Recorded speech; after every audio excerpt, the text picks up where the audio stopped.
निवासिनी शक्तिदायिनी एकविरा आई ही महाराष्ट्राची आराध्य कुलदैवता. हाकेला धावणारी नवसाला पावणारी आई एकविरा म्हणजेच आदिमाया रेणुका ही परशुरामांची माता आहे. परशुरामाने आपल्या पराक्रमाने सर्वत्र कीर्ती मिळवली म्हणून एका वीरपुत्राची आई म्हणजेच एकविरा माता होय. आई एकविरेचे स्थान कार्लेगडावर स्वयंभू असून अतिशय प्राचीन आहे. या मंदिराबद्दल पौराणिक कथासुद्धा आहे. या पौराणिक कथेनुसार हे मंदिर पांडवांनी त्यांच्या वनवासाच्या काळामध्ये बांधले होते.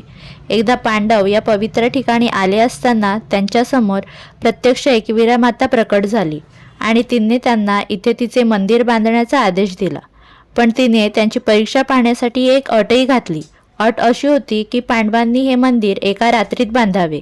पांडवांनीही हे मंदिर एका रात्रीत बांधून दाखवले. त्यामुळे त्यांची ही भक्ती पाहून देवी प्रसन्न झाली आणि वनवासानंतरच्या त्यांच्या 1 वर्षाच्या अज्ञातवासात त्यांना कोणीही ओळखू शकणार नाही असा वरही पांडवांना दिला. एकविरा देवी हा रेणुका मातेचा अवतार आहे.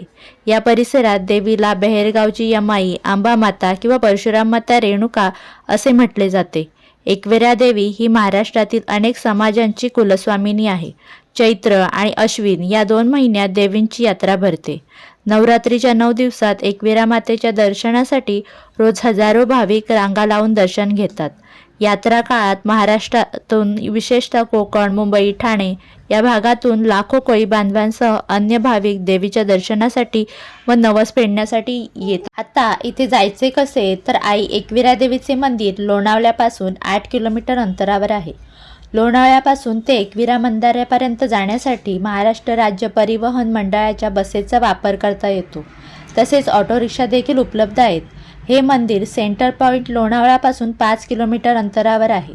पुणे शहरापासून 49 किलोमीटर तर मुंबईपासून 97 किलोमीटर अंतरावर आहे. पुणे लोणावळा महामार्गावर लोणावळ्याच्या अलीकडील मळवळी रेल्वे स्टेशनपासून हे पायी मंदिर चालायच्या अंतरावर आहे. पुणे ते लोणावळा आणि मुंबई टू लोणावळा अशी लोकल रेल्वेची सेवासुद्धा उपलब्ध आहे.